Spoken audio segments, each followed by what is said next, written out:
Morning. My partner Roy Dixon and I are very happy to be here. And Hoss, thank you for the introduction, and thank you for the invitation from Michelle to come and meet and speak with your group. It was very impressive last night talking with a lot of you at the function. And we actually flew over here from Baltimore, Maryland with somebody that's been coming to this event for 30 years.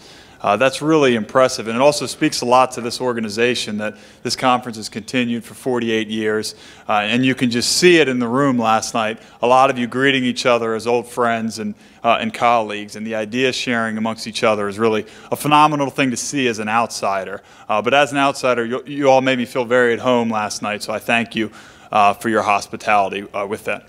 So we're going to talk today about succession planning for family businesses. We recognize that not everyone is a family business, but what we're hoping is that each of you is going to be able to get something of value of today's presentation that you can take and implement with your businesses and with your families.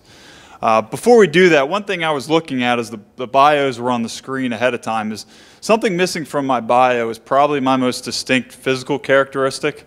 If you met me last night or see me standing here today, I'm a pretty tall, kind of awkward-looking guy. And when you're a tall guy like me, you get asked 3 questions about every single day of your life. Anybody know what those 3 questions are? That's number 2. Do you play basketball? How tall are you is number 1. How's the weather up there is number 3. Those 3 questions, not a day goes by I don't get asked those 3 questions. So let's just knock those off right away, okay? I'm 6'8". Yes, I did play basketball, but not all that well. I love the conversations we're going to talk about today, but if I was that good at basketball, I probably wouldn't be standing here today talking to each of you. Phoenix Suns play up the road about 10 miles from here. You know what the minimum salary is in the NBA? Minimum salary? Peter's left. $815,000. So the worst player in the NBA makes it $815,000. So if they want to call me to come play basketball, I'll go back to playing basketball. Third, that Hoss said a minute ago, is how's the weather up there? Get that one a lot too. Wilt Chamberlain, a very famous basketball player. Wilt Chamberlain was 7'2". So he's about 6 inches taller than I was. Wilt Chamberlain was not a big fan of that question. One time a reporter asked him that question after the game, said, "Hey Wilt, how's the weather up there?" Wilt grabbed a cup of water from his locker next to him, dumped it on the reporter's head and said, "It's raining." So today, the point of that for housekeeping is if you do have questions through the presentation, please ask. We do want this to be interactive. I thought the last session was great, a lot of back and forth with that. So if you have questions, please ask them. We've allotted some time at the end as well for questions. We do have handouts. I'm more of a mobile app. I want to look at it on my phone. If you want a handout, Roy Dixon's in the back. You can raise your hand. He'll come bring you one of these paper handouts if you prefer to follow along with that. I have a couple of them here. If you don't mind, you can pass them out.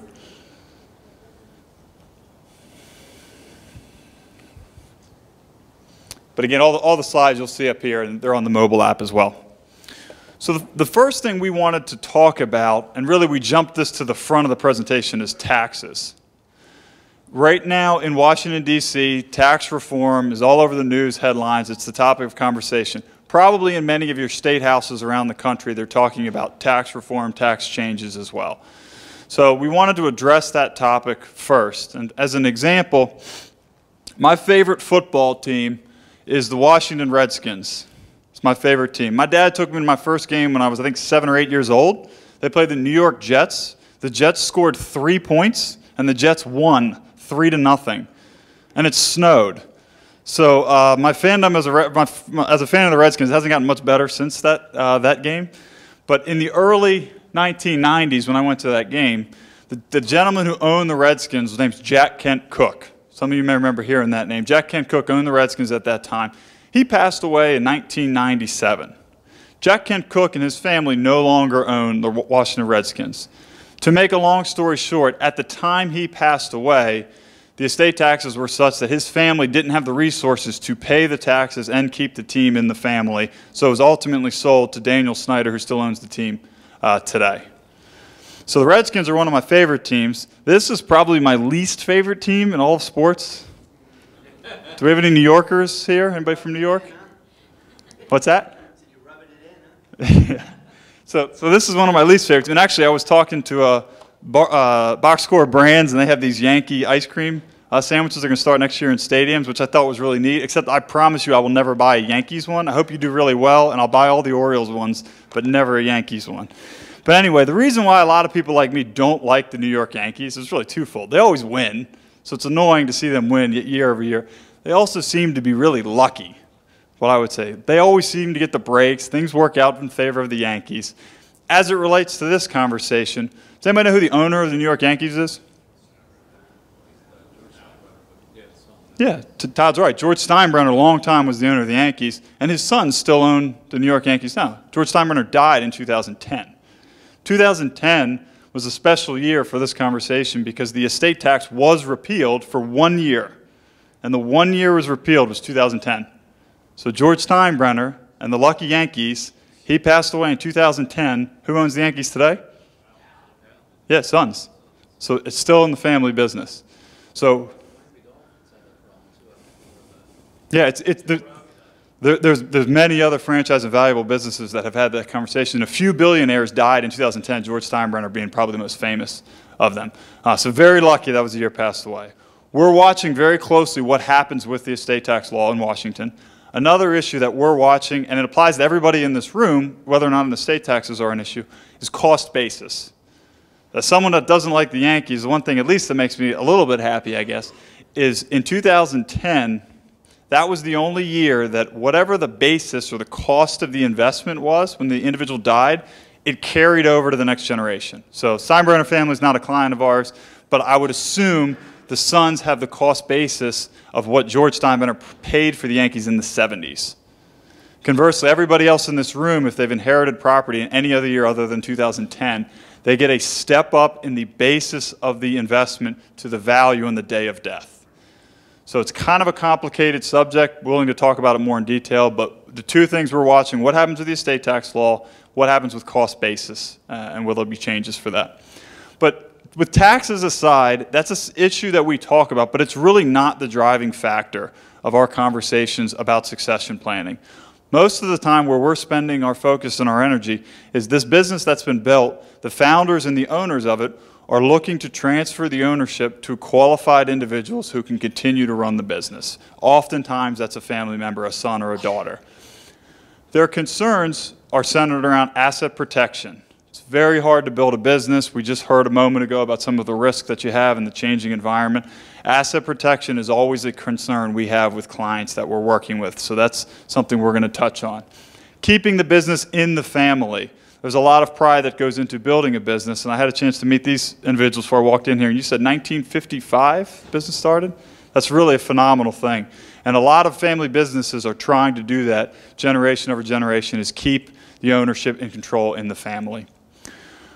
Control. I'm going to do a case study at the end of the presentation about a client we work with, 75 years old, and I promise if you call right now, he's going to answer the phone. Loves working, he's there all the time, keeps him active, really, really enjoys it. Not ready to give up control of it, but understands the need to have a succession plan in place. And then financial independence. Without the financial planning process, it's very difficult to talk about succession planning. So financial independence is very often a topic we're discussing with our clients. So taxes are an issue, but certainly not the driving factor. What we're going to cover today, you could see the goals of the presentation, and this is what I think everybody here could take something and apply it to their business is what we're hoping.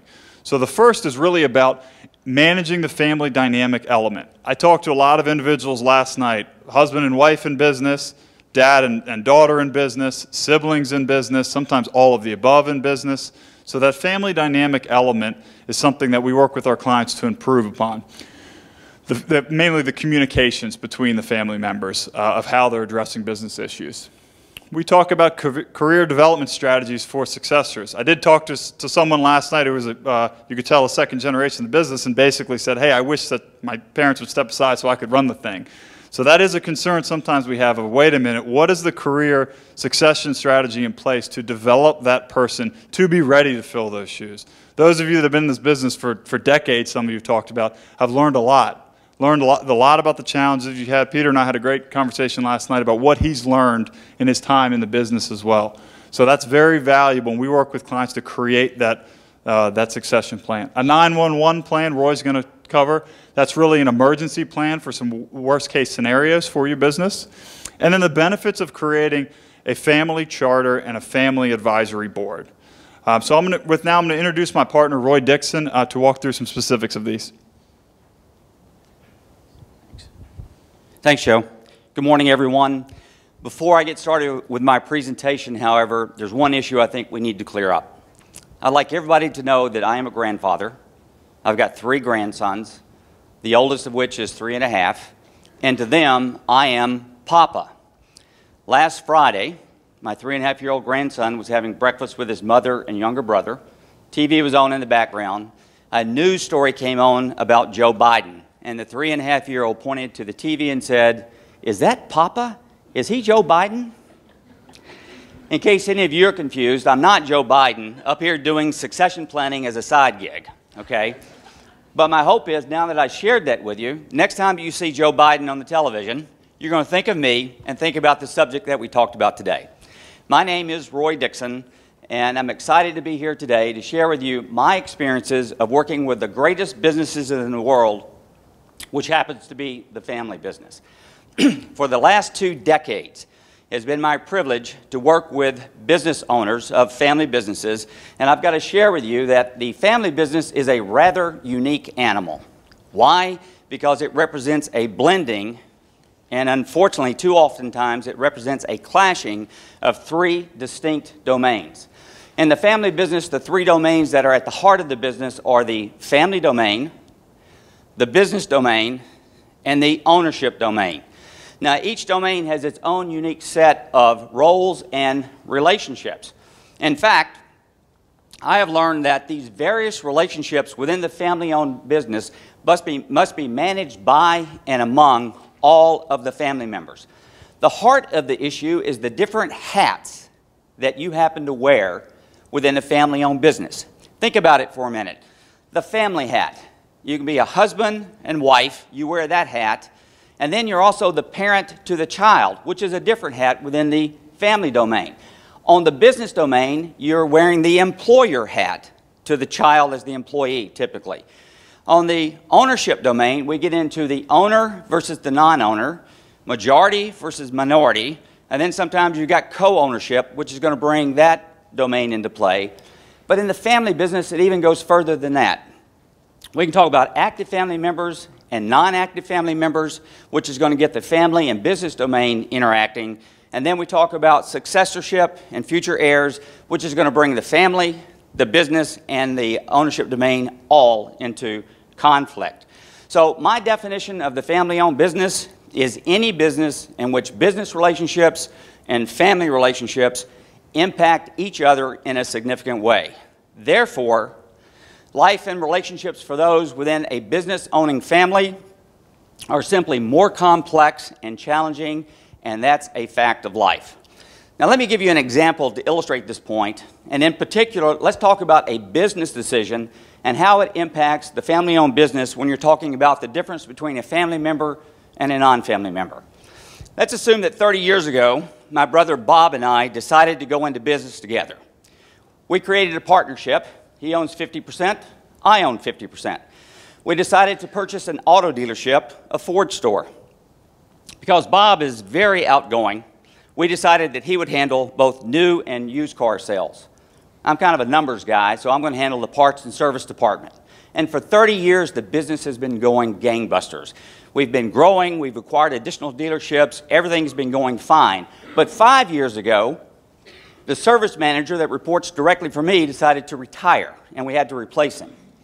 Brother Bob had a good friend, Larry, that he went to college with, and Larry works for a competing dealership down the road. We offered Larry the job, and he accepted, so we hired him. When we first hired Larry, based upon his experiences and knowledge, it was dynamite for the business. We were growing, our profits were improving, we couldn't have been happier. Larry was also great with the customers and the employees alike. So it was a marriage made in heaven for about the first 4 years. A year ago, something happened and something changed with Larry. All of a sudden, he's showing up late to work. We've caught him drinking on the job several times. And he's got an attitude now that upsets both the customer base and the employees. We've been working with Larry for a year. We've tried to get him counseling. We gave him time off. We've done everything we can to help the situation, but unfortunately it came to a climax today because a senior service writer and 2 mechanics came into my office and said, "We're going to quit if you don't terminate Larry." Well, I've had it with Larry at this point in time, so I bring him into my office. without consulting my brother, based on the facts in front of me, I fire Larry. Go pack up your goods, you're out of here. Afterwards, I call my brother and say, look, I hate to share this with you, but I just had to fire Larry because this is what happened. Bob was disappointed that I fired Larry, but he understood. He understood the business circumstances and he understood the rationale. When I drive home at night, I always call my mom to check in on her because she's got some health issues. So when I called my mom that evening, she said, Roy, how did your day go? I said, unfortunately, I had to fire Larry today. Mom attends the holiday parties, so she knows Larry. She knows the challenges that we've been having. And she said, that's really unfortunate. I know he's close to your brother Bob, but he's young. Hopefully he'll get the help he needs. He'll solve his problem. He'll find another job. Everything's going to be okay. And then Mother starts talking about, when am I going to bring the grandkids over for the next visit? When I go home that night and have dinner with my wife, and she says, Roy, how did your day go? I say, well, unfortunately, I fired Larry. And she says, I'm sorry to hear that. I know that Larry and Bob are close, but you've been having problems. He's young. Hopefully he'll get the help he needs. He'll find another job. I'm sure he'll land on his feet. And then we start talking about our plans for the coming weekend. When my brother Bob goes home and has dinner with his wife that night, his wife, Mary, said to him, how did your day go? And Mary says, well, unfortunately, Roy fired Larry. And she's disappointed to hear that because of their friendship. She also is aware of what's been going on in the business, and she says the same thing. He's young. Hopefully he'll get the help that he needs. I'm sure he'll find another job. He'll land on his feet. And then they started talking about their plans for the weekend. At that point in time, both my brother, my mother, my wife, and my sister-in-law all understood the business circumstances and why it was necessary for the good of the business to fire Larry. Well, now let's take that exact same scenario and let's make one critical change to it. Instead of Larry being a friend, we now have Bob Jr., who is the employee that I fired. Bob Jr. is my brother Bob's oldest son, my nephew. How does this impact the decision that I made to fire him? Before Bob Jr. clears out his office, my phone is ringing. My wife is on the phone, and she opens the conversation by saying, Roy, have you lost your ever-loving mind? You just fired your nephew. Are you kidding me? We have Thanksgiving dinner 2 weeks from now, and do you think that the family is going to show up as a result of this? Definitely not Bob, not Mary, not Bob Jr. and his family. You have ruined Thanksgiving. Oh, wait a minute. We've got this joint vacation scheduled in January. The cruise to the Bahamas. We've already paid for all that. They're not going to go now. Mary's going to insist that we pick up the cost for all that because you fired Bob Jr. This is a disaster. While I'm trying to get my wife calmed down, my phone light is lighting up like crazy. I'm thinking there must be some business emergency going on, so I tell Laura, my wife, I'll talk about it tonight. It's going to be fine. It was the right business decision. I pick up the phone. My office manager says, your mother's on the phone and she's crying. You need to talk to her and find out what's going on. So I get on the phone and say, Mom, what's going on? She opens the conversation by saying, son, have you lost your ever-loving mind? You fired my grandson? Are you kidding me? You know that they recently had that baby, the new baby. Last year they bought a house that they can't afford if he's not working in a family business, getting the compensation, the salary that he's getting.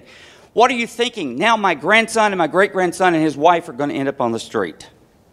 While I'm trying to calm my mother down, my brother Bob gets a phone call from his wife. His wife opens the conversation by saying, has your brother lost his mind? Who does he think he is that he has the authority to fire my son because the last time we had a conversation, you own 50% of the business and he owns 50% of the business. He doesn't have the authority to do that. Now, let's go back and regroup for a minute. When it was Larry, I had the commitment of my brother, my mother, my wife, and my sister-in-law that based upon business circumstances, I made the right call.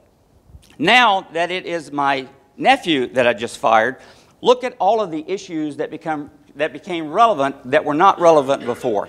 First of all, Thanksgiving dinner. Now I've ruined that as a family. Second, that joint family trip that we talked about. Third, When I fired Larry, my sister-in-law didn't say anything about whether I had the authority to do it as a 50-50 owner, but now it's a relevant conversation. The level of compensation that we are paying to the family member, and as you know, in family businesses, sometimes we don't pay them market value. We basically increase the amount that we pay them because they are a family member. Now the level of compensation comes into play because how are they going to afford the new baby? How are they going to afford the mortgage payment that they've had? Now let's look at the other three. My mother's concern, my wife's concern, my sister-in-law's concern. They don't own any of the stock in the dealership. They didn't have a specific opinion other than the fact that they were sad when I fired Larry. But now all three of them, without ownership, feel like they can influence the decision in the business because it happens to be a family member. So what this leads to is the conversation that within the family-owned business, the fact that relationships are built around both the family and economic conditions are going to create tensions. It's this interdependence that's at the heart of the family-owned business. Doesn't make it better or worse or good or bad. It's simply a fact. It's there. This interdependence joins people together, and it can make it very difficult for people to exit the business, and sometimes it can result in misery, unhappiness, and conflict. If you look at the domains, and we look at how you determine success, this is what leads to the issue here. When you talk about a family, how do you judge whether or not the family is being successful? If you talk to the spouse, she's looking for harmony, unity, you've got everybody's back, and they're looking at self-esteem. What does that have to do with the black and white issues of business ownership, where we're looking at production, profit, and future growth? What about the ownership issue? I'm concerned if I'm an investor in your business about the return on my investment, whether it's going to be appreciating in value, and the amount of risk that's associated with it. We didn't talk about harmony and didn't talk about unity necessarily when we talked about the last two. So the fact of the matter is, how you determine, how you measure success is going to create these tensions within the family-owned business. It's a fact of life. You can't get around it. Sometimes people are going to ask, are you a family-first business, or are you family-first family business, or are you a business-first family business? In my opinion, it's the wrong question to be asking, because that seems to imply that one domain is more important than the others and should always come first. The fact of the matter is, in a family business, sometimes the business domain is going to have to take priority over the family domain. Other times, the family domain is going to end up taking priority over the business domain, and it's going to set up the possibility for the conflict. No one domain can always be dominant, or relationships are going to suffer. It's just a fact of life. Here are several businesses that we've identified where feuds destroyed the businesses. Many of the world's greatest businesses are family-owned, and with this comes the threat of family feuding, civil rivalries, and petty jealousies. All right, so now we've talked about the family business, what's unique to it, and why it sets up these challenges and problems that you've got. Now what I want to do is walk you through the Armstrong-Dixon roadmap for family succession. What we want to do now is talk about 6 key steps that we work with our families and saying, look, if you will establish and implement these 6 key steps, it will help you build a solid foundation that will assist in transitioning the family business. The first step, you have to recognize that the family succession is an ongoing process. It's not a destination. By that, I mean, I'm often referred to a business owner, husband or wife, doesn't matter. In the first meeting, they say, I've got a buy-sell agreement, I've got life insurance, therefore I don't really need your services. Well, simply creating some legal documents and buying life insurance is not a succession plan. If that's what you think, you completely ignore that transition of ownership and management is a group effort, especially within the family. Succession planning in a family is the epitome of give and take. I've seen parents that are trying to take a business and shove it down to a child that has absolutely no interest in wanting to be involved with the family business. On the other hand, I've seen these children who are trying to rip control and ownership away from the parent when they're not ready to go. And in either case, it derails the process. You have excluded stragglers that become resentful family members and disgruntled minority shareholders. What we mean by that is that you have individuals that will do succession planning in a vacuum, not include the other family members as part of the conversation. And when they do that, then you'll have some children that are going to inherit stock that are now at odds with the children that you've decided to leave in the family. I'm going to go back for just a second because that story I told about Bob Jr., some of you were kind of chuckling as I went through some of the examples. The problem is that actually happened to me. I flew out to meet with a family to help them do a family board meeting, was met by the owners. They took me up to the conference room, and the business owner said, by the way, I want to let you know I just fired my grandson from the parts and service department because 3 people threatened to come in and quit today. And he said, we got 15 minutes before the meeting, I've got to step out to the restroom. When he did, the wife broke down in tears and said, he's German, he's stubborn, he's not going to change his mind. My grandson just recently had a new baby. They bought a house 8 months ago that he's not going to be able to afford with any other company that's going to be able to hire him. These issues are real, and they rip families apart as a result of that. All right, the next thing, and part of that we talk about, we think the second step that you need to do is you need to create a family wealth mission statement. You go into any business in your community, and they're going to have a philosophy, a business philosophy that's stated there. As a customer, you know what you can expect. We think as a family, you should sit down and do exactly the same thing. You need to get everybody together, those involved with the business, those not involved with the business, and sit down and identify your mission, your vision, and the core values. And we've got a sample of a statement up there that a family has basically created. This pulls everybody together because I have seen children who are not involved in the business take greater pride in what has been created by a parent or grandparent and what it means to the community than a child that works in the business where they treat it simply as a job. I'm here for a paycheck and I could care about anything less. You get the children who aren't involved, there's kind of a blood equity connection that they basically have with the business. And it means a lot as a family to give them an opportunity to put their 2 cents in about what the family means to the local communities. Step 3, you need to create what we call a family charter. These are the rules of the road that a family is going to operate by. And on the tabs that we have here, and I have a book up here that we put together that has those tabs and the basic comments of what a family said, we're going to go by and identify the rules of the road. We're going to state who is going to be allowed to work in the business, what it requires for you to become an owner in the business. We're going to outline if spouses and in-laws are going to be allowed to work in the business, and et cetera, all the way down through the various issues. You talk about them when people aren't fighting. You get the rules of the road, you get the consensus of people to buy into it, and then they guide the process for the family. So the things you do is you establish clear roles and responsibilities in the family charter. You identify who is going to be allowed to work in the business in the family charter. You identify the qualifications that you have to have in order to be allowed to work here and have ownership. I mean, I've seen some auto dealerships where a child graduating from college is immediately put into a general manager position and paid accordingly. Maybe, $250,000 fresh out of college to be qualified as a general manager. If a non-family member wants to fill that role, you've got 12, 15 years of experience that's going to be required to come close to being able to occupy that position. This is spelled out in the family charter, what is required to be able to do that, how compensation is going to work. Is it going to be a fair market value? Are you going to pay them because they're simply a family member and you can afford to do so? You discuss whether or not, if you're passing the business to the next generation, are you expecting them to be good stewards of it, to pass it down to your grandkids? Are you saying, we don't care, it's a financial asset. Do with it what you will once we're basically gone. Treatment of active and non-active family members in the business, and then you talk about how succession is going to determine. If you get the rules of the road written out now and discuss it and get everybody's consensus in there, you even have a section that says what you have to do to change the rules.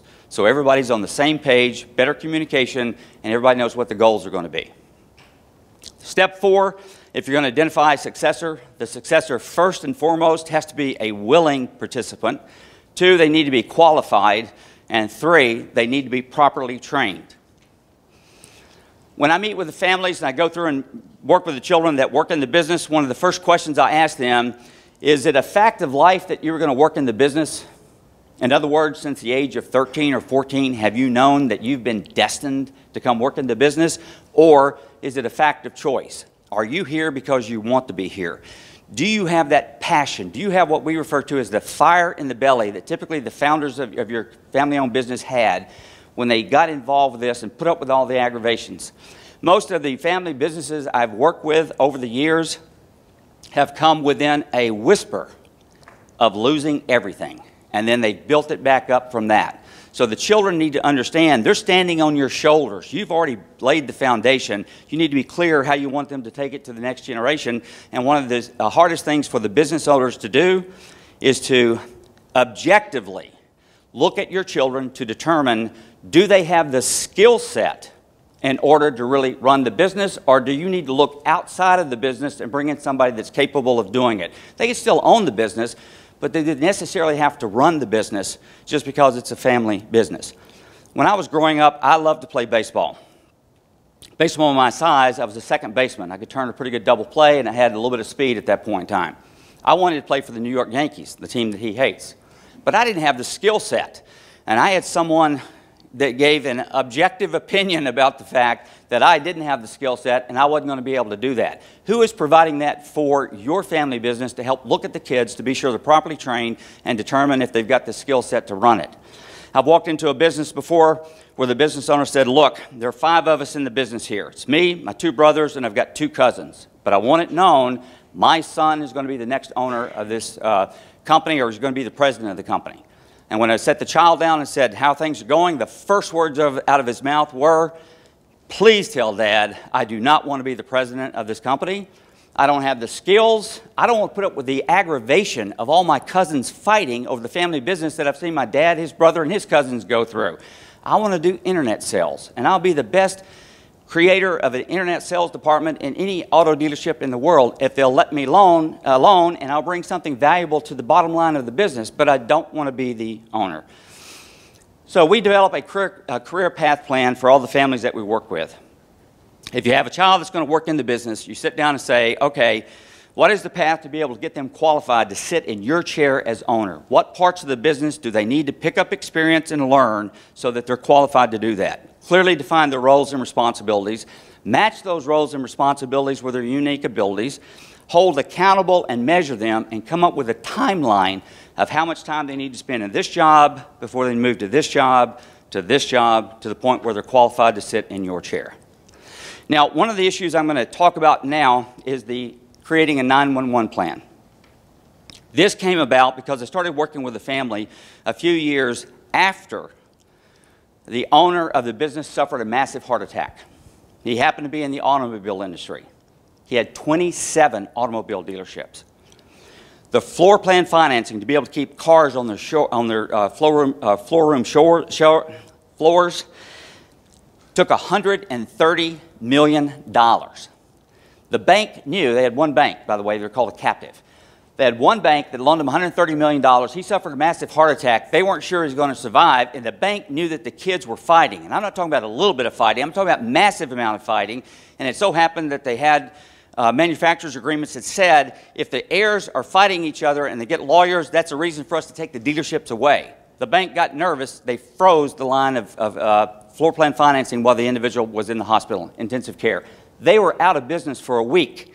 Then all of a sudden they said, where are the legal documents for Dad? Who's in charge of this? Who's in charge of that? Who are the people that we need to contact? It was a mess.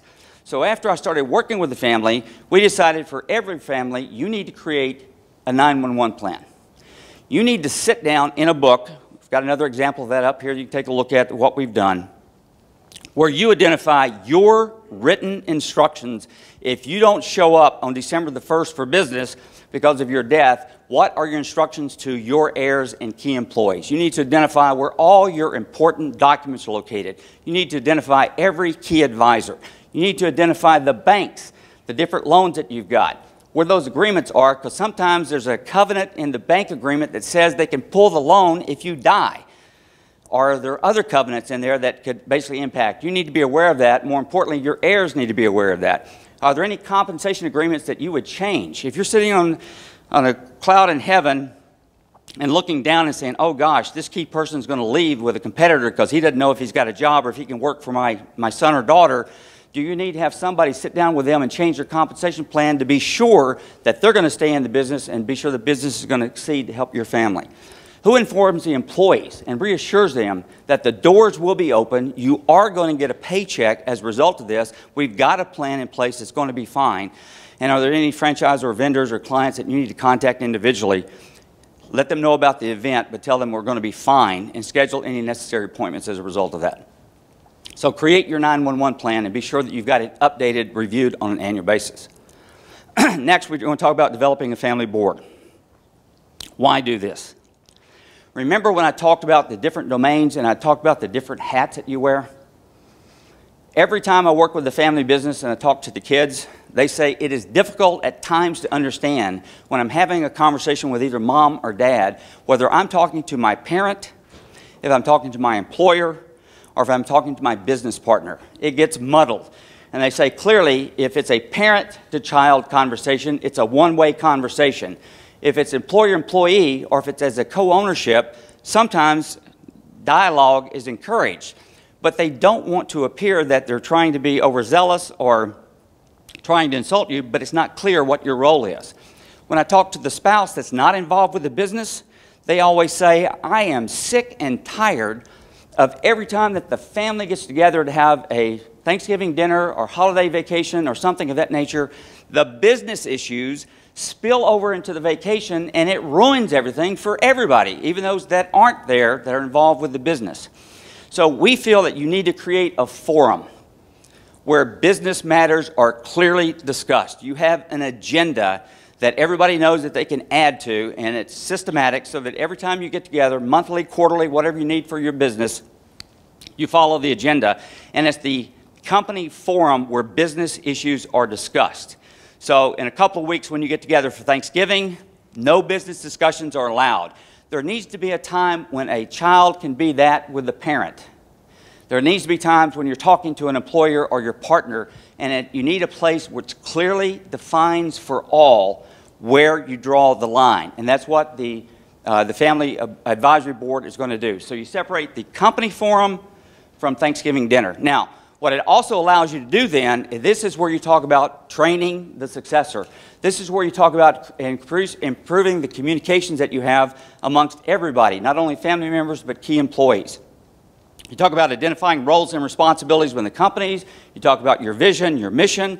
This is where you talk about, I'm going to buy a new dealership. I'm going to buy a new franchise. I'm going to do this. This is how you train them and work out the details and share how you came about the decision to do that. You talk about reviewing key financial statements and reports, and this is where you hammer out the details for the family charter. This is absolutely critical, based upon our experience, to help the family business get along. All right, we've been talking now about the challenges that family businesses face. We gave you our roadmap, the 6 key steps we think if you implement, gives you a better chance of doing family succession. So to pull it all together now, we're going to talk about 3 strategies: estate planning strategy, business planning strategy, and financial planning strategy. Clearly, it's beyond the scope of this seminar and the time that we have today to get into these into any great depth. However, there are certain key concepts that we think that you need to understand, and a couple of tools that we're going to give you. So when you sit down with your advisors, you can use this conversation, the points that we're going to illustrate, and the tools that we're going to point out to you to help facilitate the conversation to be sure that you're on the right track. With estate planning, the first thing that you need to understand is that you cannot do estate planning and business planning in a vacuum. These 2 strategies are inextricably linked. They are tied together. I still see attorneys that try to do estate planning documents on the side and then try to put together a buy-sell agreement or work with the shareholders agreement without knowing what the ultimate goal for each planning happens to be. It ends up being a disaster. There's a possibility that you need children involved with the business to be identified as the trustees of some of your estate documents so that they've got the coordination set up the way that you need to have it set up. So you need to coordinate with the business ownership. You have to have documents that are flexible because of the thing that Joe started off with. We don't know what's going to happen with the state tax laws. And even if they do something now, it may change in 5 years or 10 years. When you work with your attorney, they need to build in the kind of flexibility that if it basically goes head over feet or whatever, then you've got some flexibility to make some changes in the documents, even if you're talking about an irrevocable trust. There are things like special powers of appointment that you can put in there that will give you the ability to make changes. You need to seek to minimize taxes as best you can so that you're not going to have to come up with a lot of cash to be able to pay the tax along the way. So what we do with our clients is we have the estate planning pyramid. This is the tool I made reference to. You can use this with your advisors to sit down based upon your family goals to determine how far up the pyramid you need to go. And hopefully this will help you ask the right kind of questions. First of all, we assume that all of you have done some type of fundamental planning. You've got some legal documents, and hopefully you've talked about asset titling. Some of you may have taken the next step to do basic planning, where you're talking about making annual exclusion gifts, that $14,000 that you can do either in cash or stock or something of that nature. But then you need to look at the intermediate planning. If you're going to do significant planning for these businesses, you've got the ability to give away, either during life or at death, $5,490,000 for each of you. So a husband and wife currently can give away almost $11 million in value to children or grandchildren or to a trust, a non-spouse, if you will, and be able to make transfers, and you can take discounts, valuation discounts. So if you're talking about gifting corporate stock or selling corporate stock, these are strategies you need to discuss with your advisor to be sure that you know how to maximize it. Then if you want to get into the advanced planning, which includes using some sophisticated trust, the bottom one there, intentionally defective grantor trust, if set up properly, that's a way that you can sell your business to the trust and not pay 1 nickel in capital gains tax. So as a parent, if you're trying to sell the business to a child so that you got an income stream coming in to meet your financial needs, this is a very effective tool to be sure that you can do it and avoid the taxation that goes along with it. And then if you're charitably inclined, if you want to be absolutely sure that you don't pay a nickel in state taxes, you need to work with your advisors to go all the way to the top. Now, one issue I want to address, if I can quickly, is the issue that comes up every time that I talk with the family, and that is about how to treat the children equally involving the business. So if you have 4 children, you have the business, you're saying, look, I've got to be fair, and fair is equal, which means the child in the business, the one child is going to get 25%, and the 3 children not in the business, they're each going to get 25%. That's just the way it's got to be. Well, think what you're doing to the child in the business. Would you agree to terms of that nature if your parent had set it up that way, that you are going to work in the business, you're going to get 25% of the profits, but 75% of your sweat equity is going to be paid to siblings that aren't involved in the business? Is that really the fair way to structure the way that you're doing it? And maybe with your family, you conclude that, yes, that is the fair way to do it. But there are other options that you can explore. This little cartoon thing, take a look at this for a minute.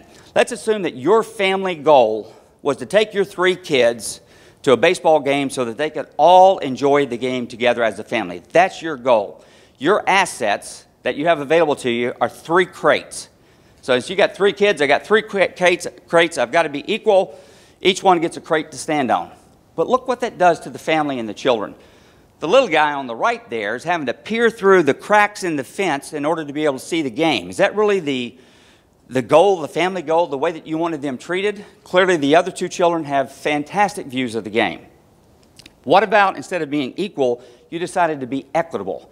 You still got the same 3 kids, you still got the same 3 assets, those crates, but this time you take the smaller guy, whether we're talking about his age or her age or his height or whatever, or their skill set, and saying we're going to even things out a little bit so that everybody can enjoy the game.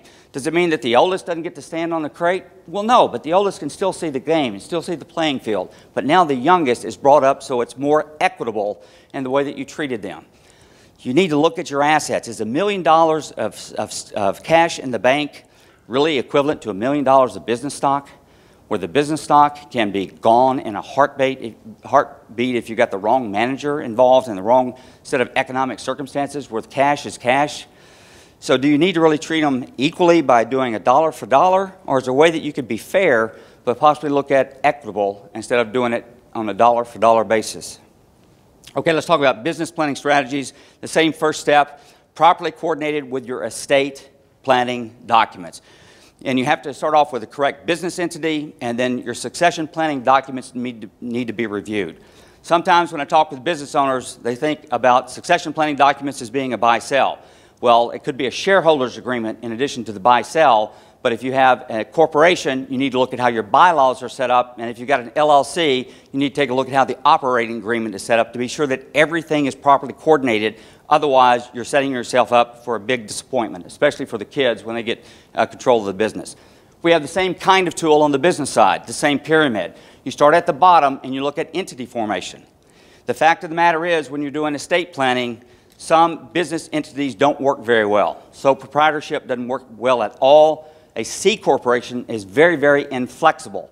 An S corporation and an LLC provide a lot of flexibility to meet your family goals. So you start at the bottom. Look at how your entity is formed. Look at your structure, the operating agreements, and review all of that. Then go up to contingency planning to find out buy sell, how should it be put in place, and how you want to structure that. You're concerned about managing liability and risk. Then you go up to fringe benefit planning, in particular if you have a bigger company with a number of employees and you want to treat them. But if you're going to get into succession planning as part of your family goals, you need to go all the way up to near the top of the pyramid where you look at the family charter, that family board, and the career path development. And if you're going to talk about doing sale and control, you need to get to the top of the pyramid where you're trying to determine how control is set up. Do you have voting and non-voting interest in your businesses? So if you are going to have children not involved in the business that they're going to have ownership, should they have non-voting and give the voting control to the kids in the business? I have many businesses where we've set up that are corporations. We do 10,000 voting shares. We have 100 voting, we have 10,000 total shares, 100 voting, 9,900 non-voting, okay? So you can work it so that you can have children that have equal ownership, so they have equal equity in the business, but all of the control would reside with the individuals that are involved in the business itself. Okay, next I'm going to turn it over to Joe, and he's going to talk to you about the financial planning process and how that fits into the game plan. Joe. Thank you, Roy. So I was waiting there for... I was waiting for that half hour. Phoenix Suns did not call. So, Roy, 800,000, can I have a raise? Okay, all right, thought I'd try. The financial planning process is very important in this. I would assume, again, many of you work with certified financial planners to help you through this process. There's 6 steps in that financial planning process. Establishing a relationship built on trust with the planner that you're working with. Planner then gathers data about your circumstances, including what goals you're looking to accomplish. Again, everybody's different. Analyze that situation. Make recommendations and alternatives based upon that situation. A lot of long-time business people here. I just met Hoss a little while ago, but I bet you Hoss is a good decision maker. So if his advisor sits with him and says, here's option A, B, C, which one's best, he's going to make the right decision for his family and business. So that's an important part of the financial planning process. Then you work with your advisor to implement those recommendations with your plan, and then monitoring. The only thing we're certain of is change. Economy's going to change, business environment's going to change, tax laws are going to change. Monitoring those recommendations. So it's a continual process of why that financial planning process is so important. And as an example for this, I worked with a client one time, and just coincidentally, the day I met the client was the day of the 40th anniversary of the client's son working in the business, and the son had 0 ownership in the company. So do the math. Son had been there for 40 years, it was his 40th year. How long do you think dad and mom had been there working in the business? Long time. Great family business. But the reason they had never pursued succession planning is they did not feel confident in their own financial independence. So we had to walk through the financial planning process, which allowed them to feel more comfortable to begin that conversation, because 40 years in the business, the son hasn't proved himself at that point. I'm not sure it was ever going to happen. But the financial planning process helps unlock some of that. Also with financial planning, what's important is the business might be great to support mom and dad and may have a great lifestyle for them, support with the way they want to live. But if 2 or 3 children are entering the business, take that same business, divide the profits, the cash flow available to salary, divided by 3, that very much changes the equation for the children that are involved in that. So part of that financial planning process is determining what the business can support, because you can see if it's split that way for children. Same thing if we're going to grandchildren and more people involved. Very different environment. So we wanted to walk through a case study of an example that's very common of a client we'll work with, and probably very common to some people in this room, some of the facts and circumstances. The caveat for this is, remember, everyone's situation is unique and different. Please work with your financial, your tax, and your legal professionals for your situation. But we did want to give you some of the answers to common problems that we see. So Mr. and Mrs. Cook are both 75 years old. Mr. Cook started the business in the 80s with minority non-family business partners. So Mr. Cook owns 51%, non-family members own the other 49%. And there's actually two entities we're talking about. There's an S corporation that owns the operating business, and then there's an LLC that throughout the way they've purchased some real estate to help with the business. So they had two entities that we're working with here. There's 3 children that the Cooks have. 2 sons, both of them are in the business. They also have a daughter. The daughter's not in the business, but the daughter's husband is in the business. And they have a granddaughter who's really a rock star for them in the sales department for them and has been phenomenal for the business. So a lot of family members involved. Mr. and Mrs. Cook have concerns about the eldest son's ability to run the business. They just don't think that he's the right fit. They have more confidence in the middle child being able to do that. So that was a concern that they had. This is the example I said before, 75 years old, in the office at 6 in the morning, call them that they're working. You're not going to walk in there and have them get rid of their control and their ownership right away. It's just not going to happen. They enjoy it too much. It's part of their identity, who they are. However, the Cooks understood the need to pursue succession planning so that this could continue beyond the 2 of them. They get along well with the minority partners, but they signed up to be in business with those specific people. So Mr. Cook signed up to be in business with those minority partners, not necessarily those partners' spouses, those partners' children, and vice versa. Those partners didn't necessarily sign up to be in business with Mrs. Cook or the Cook children. So that was a discussion point we had to work through of non-family business partners. Very common for a first and only marriage. When we saw the will and testament that the client had, husband left everything to the wife, wife left everything to the husband. So very common arrangement you would see there. And then the Cook family owned property in multiple states. They own a vacation property in a different state from where their residence is, which is very common for clients that we work with that own property in multiple states. So let's talk about some of these issues. The first is financial independence. As I mentioned before, until we're walking through that financial planning process, there's not much we're really going to be able to do until the Cooks have a confidence level in their plan of what they have together. The second is probate. Probate, if you're not familiar with it, is the process, if you're not here, to be able to transfer your property over to your heirs. So it's a court-administered process. And there's really 3 issues with probate: the costs associated with it, the delays to transfer assets to the rightful heirs, and it's public record. A lot of clients we work with are private people, and they want to keep their affairs private, not in the public sphere. Especially now with the internet, it's very easy to access some of this information. That probate issue applies to the Cook family in multiple states. Every state that you own property and every county you own property in, you're going to go through ancillary probate in that state. So the solution for the Cook family was we worked with them to retitle assets and had their attorney create a revocable living trust. A revocable living trust allowed them to transfer assets to it, but maintain control of the assets and maintain the benefit of the assets for themselves. So it's really 2 parts of creating the trust and then transferring the appropriate assets into the trust. So that was the solution for the Cooks. Taxes, as I mentioned before, one of the factors to consider, certainly not the only one to consider. After the Cooks realized they had financial independence, they were much more willing to begin a gifting program. And the easiest or the most basic gifting program is they could give $14,000 a year of cash, of business interest, of real estate, whatever they chose, to kids and grandkids as they saw fit. Technically, they could give it to anyone. Their goals were to keep it in the family, make transfers to their kids. The more they're transferring during their life, the less they have to worry about the estate tax issue I brought up earlier in the presentation. So that was a good solution for them. Asset protection. I mentioned everybody, the spouse leaves everything to the surviving spouses in the current will. Well, the problem with that plan is if Mr. Cook leaves everything to Mrs. Cook, they may sit here today and say, we're going to split everything equally with our children, but in reality what happens is situations change. People remarry after one spouse passes away. So there isn't a plan right now to ensure that assets are protected for Mrs. Cook in this circumstance, but we're guaranteed to go down to their children as they saw fit. So working with their estate attorney, we were able to put together trusts that would ensure that the financial benefit went to Mrs. Cook, but the assets were going to go to the children as they saw fit at the second death. 4 other obstacles we saw with the Cook families: control.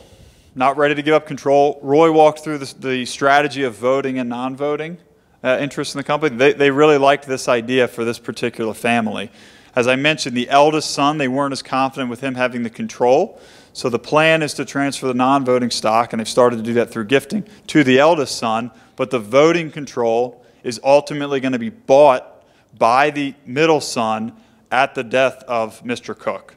So when Mr. Cook passes away, Mrs. Cook's not going to own the stock. It's going to be purchased by the middle son, so Mrs. Cook's going to end up getting the financial benefit, which she deserves and has earned, but the son who's capable of running the business is going to have the voting control of the 51% to continue on. That was the strategy that was right for them.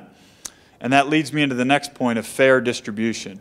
When I was talking last night to an individual here, we got on the subject of succession planning, and he said, how do you do it? Do you just tell everybody to split everything equally between their kids? Well, no, it's not our job to tell them how to do it. It's to work with them to say, what's right for your family? What's right for your goals and objectives? In this particular case, equal versus equitable for Mr. and Mrs. Cook meant let's have the business assets be purchased and transferred to the kids that are actually active in the business. But we have a daughter that's not active in the business. So how are we going to make that fair to her? And they determined that they were going to leave real estate assets that they own to the daughter, but the business interest through the succession plan, we're going to go to the sons. That's right for the Cooks, might be right for your family, might not be. Each circumstance is different to determine what's equal versus equitable. Contingency planning is a very important one. I hope you've done some level of this. I actually just Friday had a breakfast meeting with a company local to me, and the business owner wanted to know, because he was in business with a woman who was going through a divorce, what he could do to protect the business from the woman's husband, who he didn't get along with well, now they're going through a divorce. So my first question was, well, what does your shareholders agreement say? What's your buy-sell agreement say? He said, well, we don't have one. Can you help us do that? Well, it's a little too late. If you're pursuing these after the emotionally charged event of a death, a disability, or a divorce, good luck. Really the time to do that is when everybody's happy, healthy, making money, and getting along. Then you can have those conversations about how do we handle these situations? How do we determine what the value is of this closely held business? So a buy-sell agreement and a shareholders agreement negotiated between the shareholders can help prevent a lot of those problems that we see come up. The 911 plan, as Roy mentioned earlier, that's for that emergency scenario of where do we go, what do we do in that worst case event. Family dynamics, we've talked a lot today about wearing different hats. We think the advisory board and the family charter are a way for children to know that they're approaching the owner of the company or their boss and not mom. Or they're approaching the owner of the company, the boss, and it's not dad they're talking to. Because there are those different domains, and the advisory board and the family charter allows you to create that separation. So the parent, mom knows when she's talking to her daughter versus when she's talking to her employee in that conversation. So we think that's a solution to help with some of the obstacles that you see in a family business. So each of you have, I think, a handout in front that you see. This is a list of some common areas that we see clients need to include in their overall planning. So we assume that you've done some levels of this, but we do think these are missing parts that clients often have when we first meet with them. But again, we thank you guys for hosting us today, and we wanted to have some time if there's any questions that you might have about our process.